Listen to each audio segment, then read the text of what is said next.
Садык Шернияз, депутат. Бокем ден соолуктан да жогорку байлык, ар намыс дечү. Бул тууралуу Таластагы экс-депутат Болот Шерниязды акыркы сапарга узаткан коштошуу зыянатында Садык Шернияз билдирди. Садык биринчи байлык ден соолук эмес, ар намыс дечү. Кийин биринчи инсульт алганда ден соолук бекен десем, жок, дагы деле ар намыс деди эле. Кечээ президент телефон чалып, бокем баатыр эле, мыкты киши эле деди. Президентке, өкмөткө ыраазычылык билдирем. Мына мага, боке мени Таласка алып баргыла, ошол жакта сөөгүм жатсын. Жок дегенде мүрзөм, ушуларга дух болсун, алып баргыла деп айтты. Ошол керезин аткарып, бүгүн Таласка коюп атабыз. Келип бергендерге терең ыраазычылык билдирем, деди ал. Булак коом чекит пресс. Өмүрбек Текебаев, мамлекет биринчи кезекте эл экенин, ондогон жылдар бою аны унутуп коюп турбуз. Бүгүн 23-июнда Талас облусунун Манас районуна караштуу Чоң Капка айылында белгилүү саясатчы Болот Шерди акыркы сапарга узатуу зыянаты өтүп жатат. Саясатчы Өмүрбек Текебаев Болот Шер депутаттык иликтөөнүн классикалык үлгүсүн көрсөткөнүн айтты. Биз адамдарды көзү барда барктай албай, өтүп кеткенден кийин айттың деп калабыз. Боке чоң улуу адам, ал жөнүндө китептерди жазабыз. Бул үйдө так биз отурган короодо көптөгөн азаматтар чоң сапарга аттанган. Мамлекет бул конституция, мыйзам эмес. Мамлекет биринчи кезекте эл экен. Элдин духу, элдин руху экен. Биз ондогон жылдар бою аны унутуп коюп турбуз. Бокем ушул жерде мамлекет курганга аттанганда, мамлекет бир көрбөгөн, мамлекет билбеген пайдубалды курганга киришкен экен. Маданиятты, тарыхын, намысын көтөргөнгө киришкен. Жазуучу акындарды көтөрүп жүрүптүр. Көк бөрүнүн заманбап спорттун эл аралык деңгээлге көтөрүп, бизди бириктириптир. Депутат болгондон кийин улуттук оюндар жөнүндө мыйзам жазды. Бокемдин кыргыз мамлекетинин куруудагы орду эбегейсиз чоң. Бокем депутаттык иликтөөнүн классикалык үлгүсүн көргөздү. Бакиевдин кезинде матрешка гейт деп мени кармаганда, ал 6 саатта кылмыштын бетин ачкан. Ошон үчүн ал кезде парламент абройлуу болгон. Анда эч ким парламентти чимкирик деп атай алчу эмес. Анткени падышасы болобу, баарына Боке бетине айтып отурган. Атамбаевдин убагында Батукаевди качырганда иликтөө жасады. Эл билбеген документтерди тапкан. Бокем 2005-жылы, 2010-жылы революциядан кийин өлкөдө тынчтык орношуна салым кошкон. Боке дос, кош бол, сени биз унутпайбыз, деди Текебаев. Эске сала кетсек, мурдагы депутат Болот Шер 21-июнда 61 жашында ооруканада көз жумган. Ал 12-июнга караган түнү инсульт алып ооруканага түшкөн. Андан кийин абалы жакшырып калганы айтылган. Болот Шер жогорку кеңештин 3-чакырылышынын депутаты, төраганын орун басары болгон. 2010-жылы 7 апрель окуясынан кийин убактылуу өкмөттө ички иштер министри болуп иштеген. Булак Назарньюз чекиткейжи. Социалдык тармактарда депутат Рыскелди Момбековдун 40 000 сомдон ашуун айып пулу бар деген маалымат тарады. Сөз эл өкүлү минип жүргөн жол тандабас унаасынын айып пулу тууралуу болуп жатат. Эске сала кетсек, таластыктар үчүн эч нерсе кылган эмессиң. Атамбаев менен Роза Отунбаевага рахмат айт деген сөздөр менен Таластын тургуну депутат Рыскелди Момбековду сөгүп урушуп жаткан видео тараган. Так ушул видео тосмодан депутаттын жол тандабасынын номерин тартып алышкан. Булак Назарньюз чекиткейжи. Милиция бийликти күч менен басып алууга чакырык таштады деп 2 кишини издеп жатат. ИИМдин экстремизм жана мыйзамсыз миграцияга каршы күрөшүү кызматы 1-июлда жогорку кеңештин имаратынын алдында элди митингге чыгарууга үндөгөн аудио билдирүүнү WhatsApp аркылуу тараткан киши ким экенин аныктады.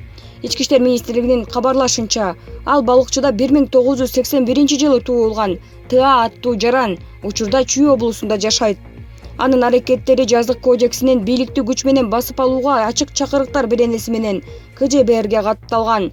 Андан сырткары ИИМдин аталган кызматы WhatsApp мессенджери аркылуу ак үйдү өрттөп эле ташташ керек болуп калды. Тетиги 120 депутат менен чогуу деген аудио билдирүү тараткан кишини дагы аныктаган. Ал учурда Москвада жашаган Базар Коргон районунун 1988-жылы туулган МТ аттуу тургуну болуп чыкты. Ага дагы жаздык кодексинин бийликти күч менен басып алууга ачык чакырыктар беренеси менен иш ачылып, КЖБРге катталган. Азыркы учурда сотко чейинки өндүрүш боюнча тиешелүү соттук лингвистикалык экспертизалар дайындалып, жогоруда көрсөтүлгөн жарандарды кармоого багытталган тергөө жана ыкчам иш-чаралар жүрүп жатат деп айтылат маалыматта. Ошол эле маалда ИИМдин атайылап жалган маалыматтарды таркаткандар Кыргызстандын мыйзамына ылайык кылмыш жоопкерчилигине тартылаарын эскертет. Булак клуб Чекит Азия. Экс ген прокурор Индира Жолдубаева Батукаевдин иши боюнча сотто акыркы сөзүн сүйлөдү. Бүгүн 23-июнда Бишкек шаарынын 1-Май райондук сотунда Кримтөбөл Азиз Батукаевдин мыйзамсыз бошотулушу боюнча соттук отурум уланууда. Анда тараптар жарыш сөз сүйлөп бүтүп, айыпталуучулар акыркы сөз сүйлөштү. Мурдагы ген прокурор Индира Жолдубаева соттук отурумда акыркы сөз сүйлөп, ага коюлган күнөөнү мойнуна алган жок. Анын айтымы боюнча мамлекеттик айыптоонун жүйөлөрү бул айыптоо өкмүнүн гана көчүрмөсү. Ал ага каршы көрсөтмө берген Нарын райондор аралык сотунун мурдагы судьясы Данияр Эрматов экенин эске салды. Жолдубаева Эрматовдун көрсөтмөлөрүндө бир дагы далил жок экенин белгиледи.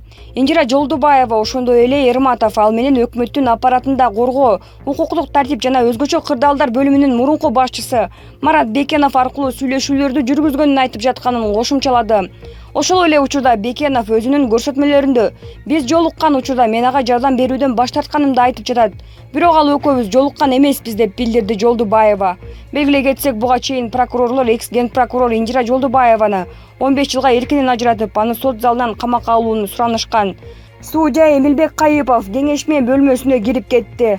Белгилей кетсек, аталган иш боюнча 19 адам айыпталуучу деп табылган. Алардын катарында мурдагы президент Алмазбек Атамбаев, экс ген прокурор Аида Салянова, Индира Жолдубаева жана башкалар бар. Булак Кыргыз Today Чекит KG. Мээрбек Мискенбаев спецназды зордуктады, автоматын алдап кетти дегиле дейт өзү. Себеби 7-8 августта болгон окуяга 6 спецназ кызматынын барымтага алынышына, адам өлтүрүүгө жана башаламандыктын уюштурулушуна эч кандай тиешем жок. Анткени 7 августта ошол спецназды мени сабап, кабыргамды сындырып, чала өлүк кылып тепкилешкен. Ал окуя менин жарадар болгонунун бар интернет булактарында айдан ачык эле турат. Мен жабырлануучу болушум керек эле. Бирок силер болсо мени айыпталуучу кылып салдыңар. Мындай окуя бир эле Кыргызстанда болсо керек. Мага Кыргызстандагы болгон бардык беренелерди коюпсуңар. Адам өлтүргөндөн баштап барымтага алуу, башамаламандык уюштуруу беренелер. Мага коюлбаган Кыргызстанда эки эле берене калыптыр. Анын бири кыз зордуктоо, экинчиси алдамчылык.